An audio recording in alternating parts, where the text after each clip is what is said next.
the tape for this light heavyweight fight. All right, we send it back inside the octagon. Here is Bruce Buffer. Ladies and gentlemen, this fight is 3 rounds in the UFC light heavyweight division. Introducing first, fighting out of the blue corner, Ovince St.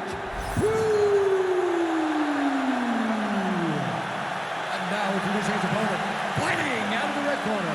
Ladies and gentlemen, he is the former UFC light heavyweight champion, Shogun!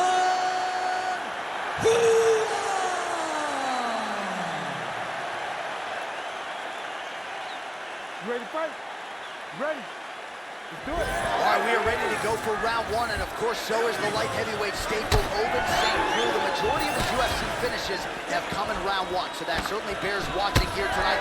Even that Von Flue choke of Nikita Krylov came less than 90 seconds into that fight back in 2014. At times, we've seen OSP be patient out of the chute. Most people believe he will be at his aggressive best in the early portions of this one. I might let you kick the inside of my leg after the show. No. See how that feels. You don't want that, J.A. You do not want that. No one wants that. Even trained professional fighters can't take too many of those strikes.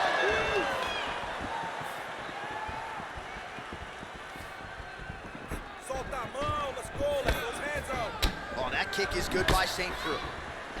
Oh, and he lands another combination here, really starting to get into a striking groove. I mean, it's stringing them together so effectively, never throwing the same attack more than once. What a job to recognize all the openings in his opponent's defenses. Oh, nice job. Oh, slams him down with authority, DC. Now we'll see what he can do with it, but certainly an impactful moment in the round. He slams him down with so much conviction, and nothing is more discouraging for your opponent than being lifted up off of his feet and then slammed back down to the mat. Well, we talked about that reach advantage as he landed a straight punch there. Great job using his length in that situation. Getting him out here.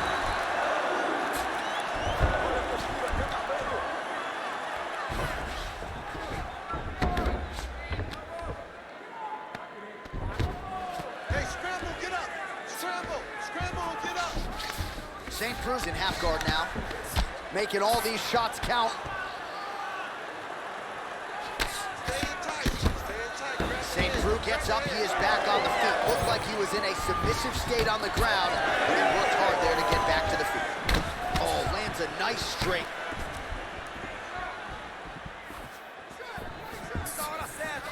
Big knee there.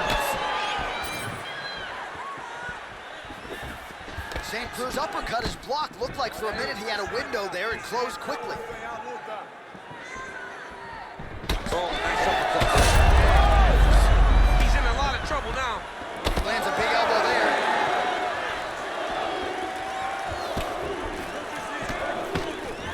Really nice left hand there.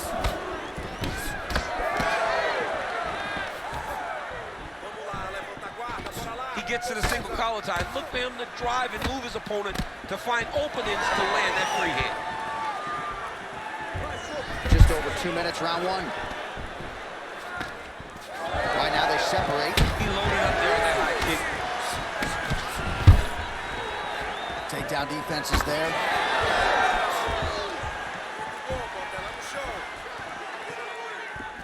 Whiffs on the right hand. And now leather being thrown on both sides.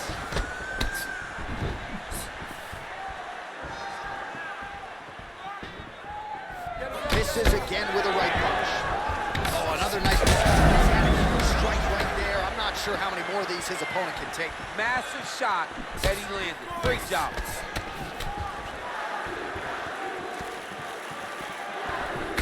All right, so he continues to attack that area above the knee and digging right into that thigh. He's digging into the thigh. He's doing guillotine jump.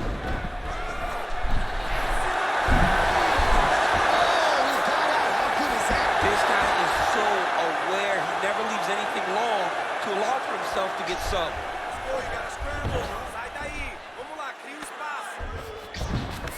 Who is in half guard.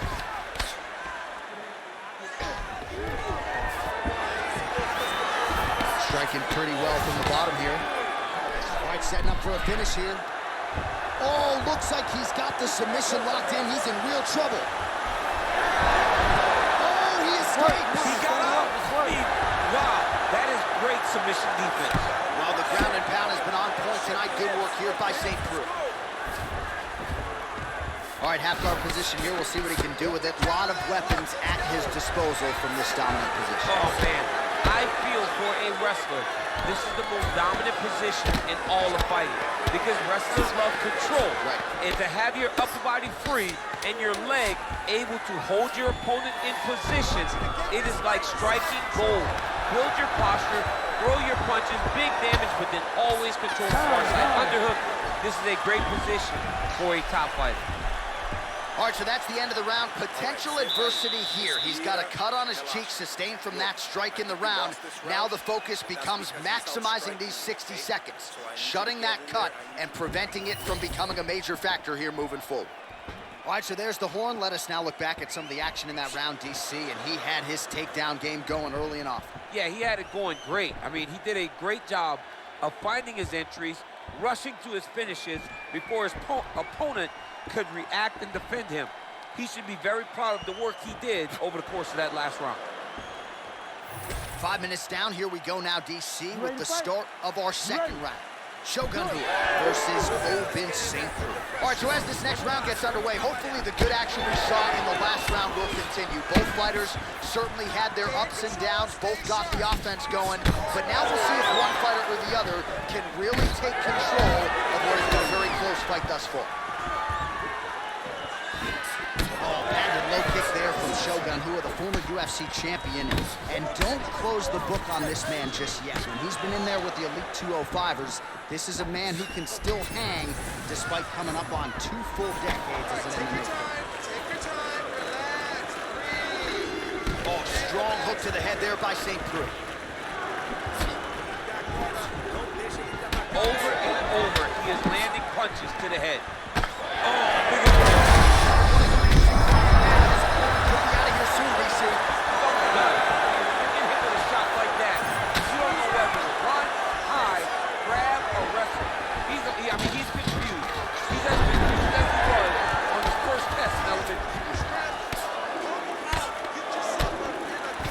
Looks as though that strike maybe opened up a cut around the eye area. Yeah, it looks like that strike opened up a cut, John, but it's nothing to worry about now, but he's got to start to protect it. All right, he's very comfortable fighting off his back, DC. Now looks like he's trying to hip escape. Yeah, he's trying to hip escape or maybe look for a Kimura here. Who is back in half guard. He's very comfortable here. Side control now. North-south position now. Let's go, we got a scramble here. Oh, and he's able to land a strike there from the bottom. Nicely done by St. Preux. Just over 3 minutes to go in round 2. Wrist control. There you go. Now he's going full mount. And what he has to do here is just try to stay relaxed. Big explosive actions, panicky actions are what gets you submitted a lot of times.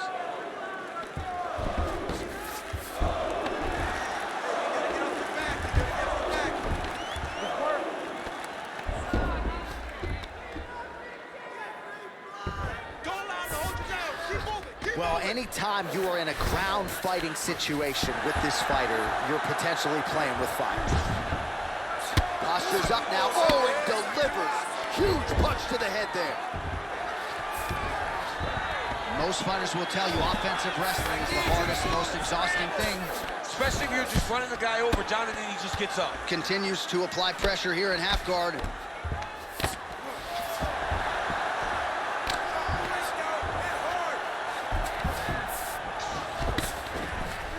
Well, Rua is able to make a nice transition there back into side control. And busy as he looks to improve position here. Oh, big shots from the top. It was right back to the full mount. The ground strikes starting to pile up.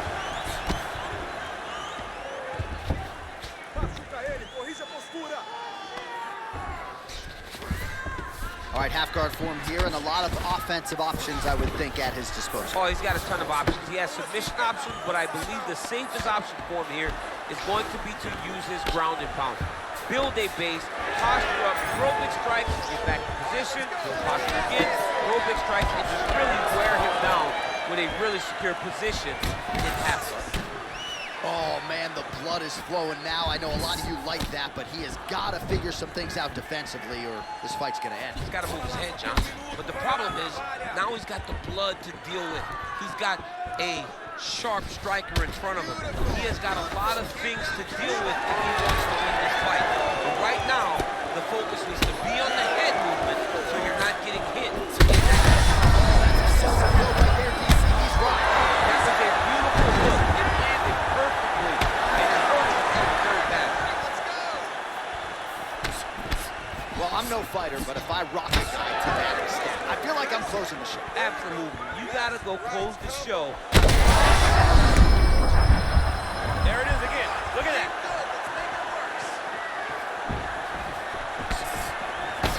St. Cruz cheek looks like it's cut. Yes, it is. Starting to bleed a little bit now.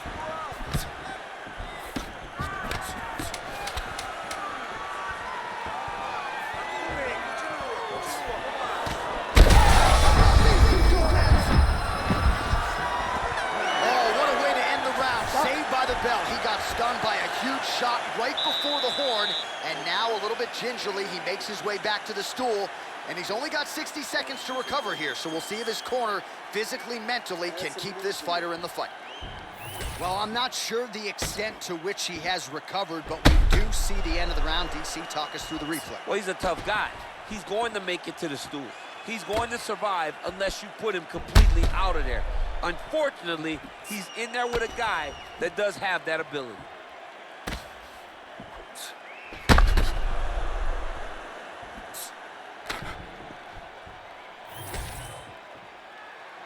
You ready to fight? Ready. Third round underway. He's cut. Get the elbow.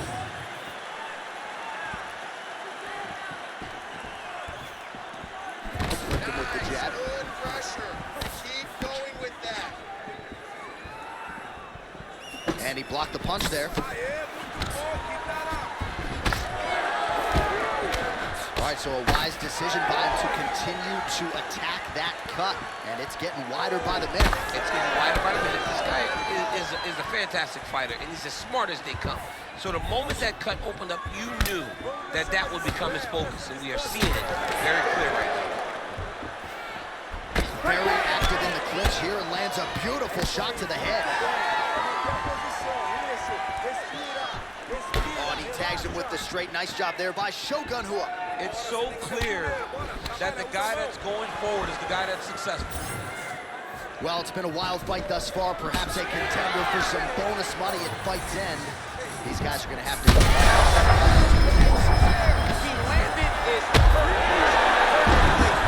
Perfect position. What a huge blow in a big moment in this fight. Massive left hand. Let's go. Let's go. Beautiful knee. Well, we've seen a lot of different elements to his striking game tonight, especially that hook. We'll see if he sets it up again here. He has punctuated a lot of his combinations with that hook shot tonight. All right, well, that blow is buffeting from that cut with each strike landed, and he continues to effectively target that area. You know, we are talking about a guy with super high fight IQ. So when you give him that crimson red is nothing more than something that inspires him to continue doing what he's doing. So you have got to change something. You got to get your head moving so you're not taking too much damage to that cut.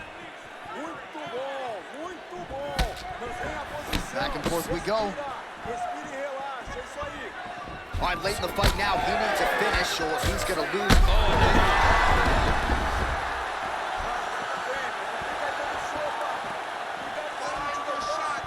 Beautiful job getting those hands up. Huge shot finds the target there. Great shot lands. Now he's got to find that follow-up attempt. The kill shot is what they call it, to go and end the fight. Elbows up for me. Come on, keep that guard up. Well, this is exactly sense of urgency you're looking for. Try to take this.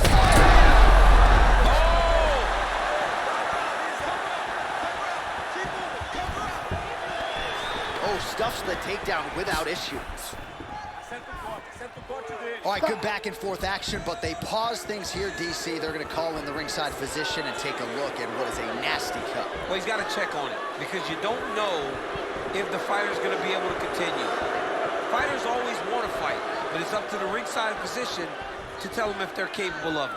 All right, looks as though the fight is going to continue. The referee checking on the athlete one more time. A bit surprising. I didn't know if they would let this guy continue, but here we go. All right, so the ref will get the action back underway after that brief health and safety check. And to no one's surprise, the fans support the decision for the action to continue. Absolutely. I mean, this official decided you can go.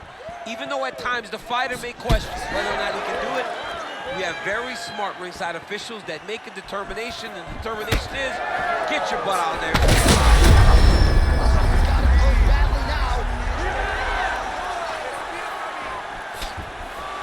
That was a big check. 1.5 minutes to go in this third and final round. Well, Rua's cut, not getting blood in his eyes, so that's a good thing. But, man, that is a nasty cut on the cheek. Certainly going to require stitches after the fact, and hopefully the cut man can stop the blood if we get to a next round. Looking to counter with his left hand, but he misses. Let's go. He's cut. Work that cut. We approach the 1 minute mark here in our third and final round. Who was able to protect the eye there with that block. Nice job with his fight awareness there to raise the guard. This might be the biggest shot of this entire fight. He lands a massive hit to put his opponent on wobbly legs. Same crew goes in for the takedown now, and he gets it. Beautiful transition there. And he was getting worked on the feet, so a nice job to get the fight to the ground. Oh, he's got his back. Might be a submission attempt here, champ. I mean, you cannot sit in a full guard. When you sit in a full guard, you give these guys so many opportunities. Well, Rua's really bleeding now. That cut is only getting worse.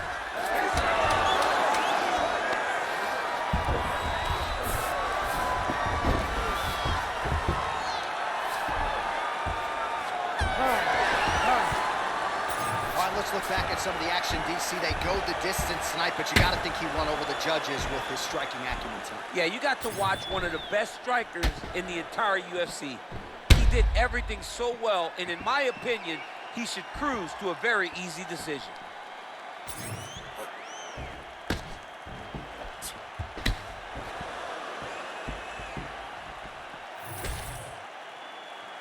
Official decision now in.